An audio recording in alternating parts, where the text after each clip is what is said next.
भगवान अपने भक्तों पर कैसे कृपा करते हैं। वो कृपा करते हैं या हमें भी कुछ करना पड़ता है, इन सब के बारे में सुनेंगे स्वामी रामकृष्ण परमहंस की अमृतवाणी से। वे कहते हैं, यह नहीं है कि भगवान हमें भोजन देते हैं इसलिए वे दयामय हैं। पिता अपनी संतान को भोजन तो देगा ही, वास्तव में वे इसलिए दयामय हैं कि वे हमें कुपथ पर जाने से बचाते हैं, मोह या प्रलोभन से हमारी रक्षा करते हैं। कोई पूछता है कि किस प्रकार के कर्म से हम ईश्वर को पा सकते हैं, तब रामकृष्ण कहते हैं, मनुष्य उन्हें अमुक कर्मों से पा सकता है, अमुक से नहीं। ऐसी बात नहीं है। उनकी प्राप्ति होना उन्हीं की कृपा पर निर्भर है, पर उनकी कृपा के लिए व्याकुल होकर कुछ कर्म करते रहना चाहिए। उनकी कृपा से सुयोग मिल जाता है, अनुकूलता हो जाती है। कभी ऐसा हो जाता है कि भाई ने संसार का कुल भार ले लिया, तुम निश्चिंत हो गए। स्त्री विद्या शक्ति धार्मिक निकली, उसकी ओर से कोई बाधा नहीं रही या विवाह ही नहीं हुआ। इस तरह से संसार में फंसना ही नहीं पड़ा। इस प्रकार सुयोग के मिलने पर काम बन जाता है। दिया सलाई की एक लकड़ी के जलते ही हजारों साल का अंधकार भी उसी क्षण दूर हो जाता है। वैसे ही एक बार ईश्वर की कृपा दृष्टि के पड़ते ही जीव के जन्म जन्मांतर के पाप पुंज तत्काल दूर हो जाते हैं। कुछ मछलियों में बहुत अधिक कांटे होते हैं और कुछ में एक ही कांटा होता है, पर मछली खाने वाला खाते समय सभी कांटों को निकाल फेंकता है।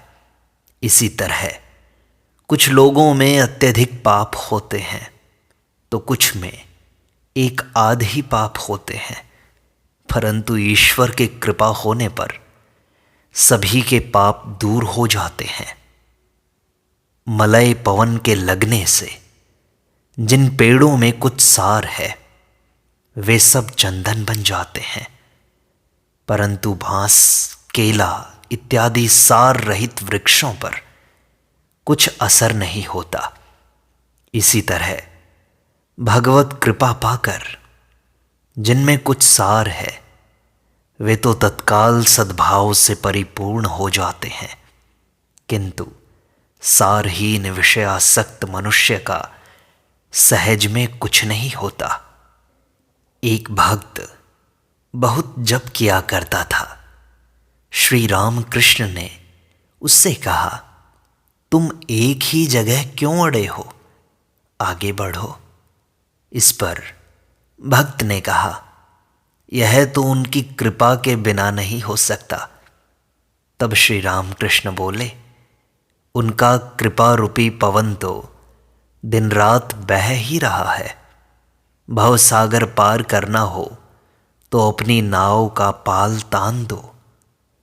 भगवत कृपा का पवन सदा बह रहा है, आलसी लोग उसका सदुपयोग नहीं करते, परंतु जो उद्यमशील होते हैं वे अपनी नौका का पाल फहराकर आसानी से पार हो जाते हैं। एक साधक ने प्रश्न किया, क्या एकाएक कुछ नहीं होता? तो श्री रामकृष्ण ने कहा, साधारणतया किसी भी विषय में सिद्ध होना हो तो उसके लिए पहले काफी साधना करनी पड़ती है। कोई एक ही दिन में द्वारिक मित्र की तरह हाई कोर्ट का जज नहीं बन जाता। बहुत कड़ी मेहनत करने के बाद ही द्वारिक मित्र की तरह जज बना जा सकता है, नहीं तो बिना वेतन के वकील ही बने रहना पड़ता है। वैसे यदा कदा ईश्वर की कृपा से एकाएक भी सिद्धि मिल जाती है, जैसे मूर्ख शिरोमणि होकर भी कालिदास देवी सरस्वती की कृपा से एकदम महाकवि बन गया। एक बार एक गृहस्थ भक्त ने पूछा कि महाराज, हमने सुना है कि आप ईश्वर दर्शन करते रहते हैं, हमें भी करा दीजिए, उनके दर्शन कैसे हों? तब श्री राम कृष्ण ने कहा, सब कुछ ईश्वर की इच्छा के ही अधीन है, परंतु कर्म चाहिए तब ईश्वर दर्शन होते हैं। केवल ईश्वर हैं ऐसा कहकर बैठे रहने से कुछ नहीं होगा। तालाब में बहुत मछलियां हैं, परंतु मछलियां हैं कहकर केवल बैठे रहने से क्या कहीं मछलियां पकड़ी जा सकती हैं? बंसी डोर ले आओ, पानी में चारा डालो, धीरे धीरे गहरे पानी में से मछलियां निकलकर चारे के पास आएंगी, तब तो तुम उन्हें पकड़ सकोगे। यह भी खूब है, ईश्वर से मिला दो और आप चुपचाप बैठे रहेंगे। दही जमाकर उसे मथकर मक्खन निकालकर उनके मुंह तक पहुंचाया जाए, मछली पकड़कर हाथ में रख दी जाए। अच्छी भला है, ये क्या बात हुई? कुछ तो कर्म करो, कुछ तो जिज्ञासा रखो। बीच समुद्र में जहाज के मस्तूल पर बैठा हुआ पक्षी उकताकर नई जगह जाने के लिए एक एक करके पूर्व, पश्चिम, उत्तर, दक्षिण सभी ओर उड़ जाता है, पर पानी के सिवाय उसे कहीं कुछ भी दिखाई नहीं पड़ता। थककर, निरुपाय होकर वह फिर मस्तूल पर ही आ बैठता है। इसी प्रकार साधक भी अनुभव सिद्ध हितैषी गुरु के द्वारा निर्देशित साधना विधि का नित्य पालन करते हुए उकता जाता है तथा हताश होकर, गुरु के प्रति विश्वास खोकर निजी प्रयत्न के द्वारा भगवत प्राप्ति करने के लिए मनमाने साधन मार्गों में भटकने लगता है, पर उसका सब परिश्रम विफल हो जाता है। अंत में उसे हार कर उसी गुरु की शरण में लौट आना पड़ता है।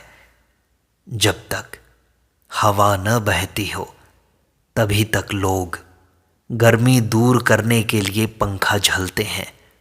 एक बार हवा बहने लगी कि पंखा नीचे रख देते हैं। साधना में भी जब तक ईश्वरीय सहायता न मिले तब तक साधक को स्वयं मेहनत करनी पड़ती है। ईश्वर की कृपा हो जाने पर फिर मेहनत नहीं करनी पड़ती। हवा बहने लगे तो पंखे की जरूरत नहीं रह जाती। ईश्वर की कृपा हो जाए तो साधन भजन की आवश्यकता नहीं रहती। जीवन पर भगवान, गुरु तथा भक्तजनों की दया होने के बावजूद यदि स्वयं के मन की दया न हो तो उसका विनाश ही होता है।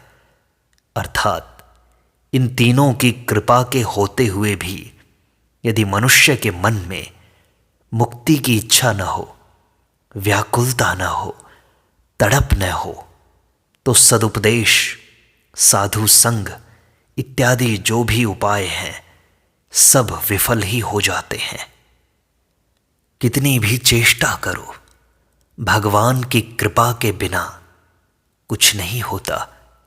उनकी कृपा के बिना उनके दर्शन नहीं मिलते, परंतु उनकी कृपा भी सहज रूप से नहीं होती। उसके लिए अहंकार का संपूर्ण त्याग करना पड़ता है। मैं करता हूं इस बोध के रहते उनके दर्शन नहीं हो सकते। भंडार घर में अगर कोई हो और उस समय घर के मालिक से अगर कोई कहे कि आप भंडार से अमुक चीज़ निकाल दीजिए, तो मालिक यही कहता है कि वहाँ तो एक आदमी है न, तो मेरे जाने की क्या ज़रूरत। जो खुद ही कर्ता बना बैठा है, उसके हृदय में भगवान आसानी से नहीं आते। उनकी कृपा से ही उनके दर्शन होते हैं। वे ज्ञान के सूर्य हैं। उनकी एक ही किरण से संसार में यह ज्ञान का प्रकाश फैला हुआ है। उसी की सहायता से हम एक दूसरे को पहचानते हैं और संसार में तरह तरह की विद्याएं सीखते हैं। यदि वे एक बार अपना प्रकाश अपने चेहरे पर डालें तो हमें उनके दर्शन हो सकते हैं। भगवान की कृपा ऐसे ही नहीं मिलती, उनके लिए व्याकुल होना पड़ता है। कृपण व्यक्ति जिस प्रकार सोने चांदी के लिए व्याकुल होता है भगवान के लिए, उसी प्रकार तुम व्याकुल हो जाओ। भगवान को पाने के लिए ऐसा व्याकुल होना चाहिए जैसे डूबता हुआ आदमी सांस लेने के लिए होता है। तब भगवान की कृपा तुम पर बरसेगी। भगवान को प्राप्त करने के लिए किस प्रकार की व्याकुलता चाहिए जानते हो? सिर में घाव हो जाने पर कुत्ता जिस प्रकार बेचैन होकर दौड़ता फिरता है, भगवान के लिए भी उसी प्रकार की छटपटाहट चाहिए। हे मन, श्यामा माँ को एक बार ठीक ठीक आंतरिकता के साथ पुकार।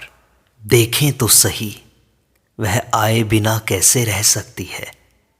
ठीक ठीक हृदय से पुकारा जाए तो भगवान के दर्शन हुए बिना नहीं रहते। भगवान के प्रति किस प्रकार का आकर्षण चाहिए? सती का अपने पति की ओर, कृपण का धन की ओर तथा विषयी का विषय की ओर जो आकर्षण होता है, उन तीनों को एकत्र मिलाने पर जितना आकर्षण होता है, उतना यदि भगवान के प्रति हो तो उनका लाभ होता है। तब भगवान की कृपा बरसती है। ईसा एक दिन समुद्र के किनारे घूम रहे थे। एक भक्त ने आकर उनसे पूछा, प्रभु, ईश्वर को कैसे पाया जा सकता है? ईसा ने उसी समय उसे पानी में ले जाकर डुबोए रखा। थोड़ी देर बाद उसे हाथ पकड़कर उठाते हुए पूछा, अभी तुम्हारी हालत कैसी हो रही थी? भक्त ने उत्तर दिया, प्राण अब गए तब गए ऐसे हो रहा था, बेचैन हो गया था। तब ईसा ने कहा, जब भगवान के लिए तुम्हारे प्राण इसी तरह व्याकुल होंगे तभी तो उनके दर्शन होंगे। इसी जन्म में ईश्वर को प्राप्त करूंगा, 3 दिन में प्राप्त करूंगा, एक ही बार उनका नाम लेकर प्राप्त करूंगा। इस प्रकार की तीव्र भक्ति होनी चाहिए, तभी भगवत प्राप्ति होती है। हो रहा है, हो जाएगा, इस प्रकार मंद भक्ति ठीक नहीं है। इस जन्म में ना हो, अगले जन्म में भगवान को पाऊंगा, यह कैसी बात हुई?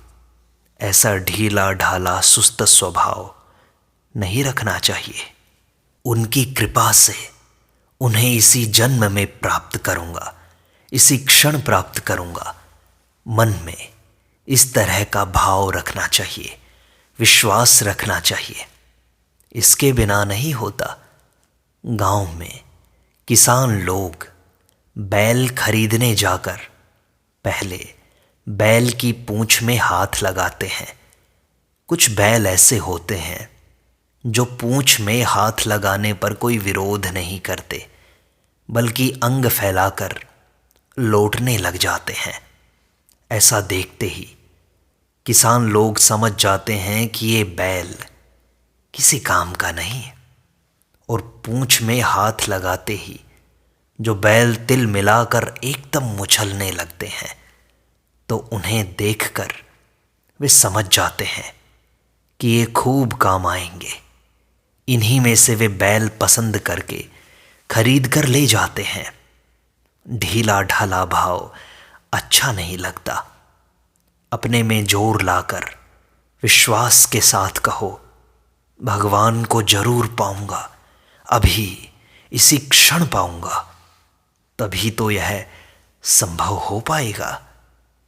माया पाश से, माया के बंधन से मुक्त होने के लिए हमें किस उपाय का अवलंबन करना चाहिए जानते हो? माया के बंधन से छुटकारा पाने के लिए जो व्याकुल होता है, उसे स्वयं भगवान ही उपाय बता देते हैं। इसलिए व्याकुलता की आवश्यकता है। किसी भक्त ने श्री राम कृष्ण से पूछा, किस उपाय से ईश्वर के दर्शन होंगे, उनकी कृपा हम पर बरसेगी? तब श्री राम कृष्ण ने उत्तर दिया, क्या तुम उनके लिए व्याकुल होकर रो सकते हो? लोग, बाल बच्चे, औरत रुपए पैसे के लिए लोटा लोटा भर करके आंसू बहाते हैं, पर भगवान के लिए कौन रोता है? बच्चा जब तक चुसनी में भूला रहता है, तब तक माँ रसोई या घर के अन्य कामकाज में लगी रहती है, पर जब बच्चे को चुसनी अच्छी नहीं लगती और उसे फेंक कर वह माँ के लिए चिल्लाकर रोने लगता है, तब माँ झट से चूल्हे पर से हंडी को उतार करके दौड़ती हुई आकर बच्चे को गोदी में उठा लेती है। ऐसी व्याकुलता, ऐसी हृदय भावना ईश्वर को पाने के लिए चाहिए। क्या तुम में है? अगर है तो तुम इसी क्षण ईश्वर को पालोगे, उनकी कृपा को महसूस करोगे।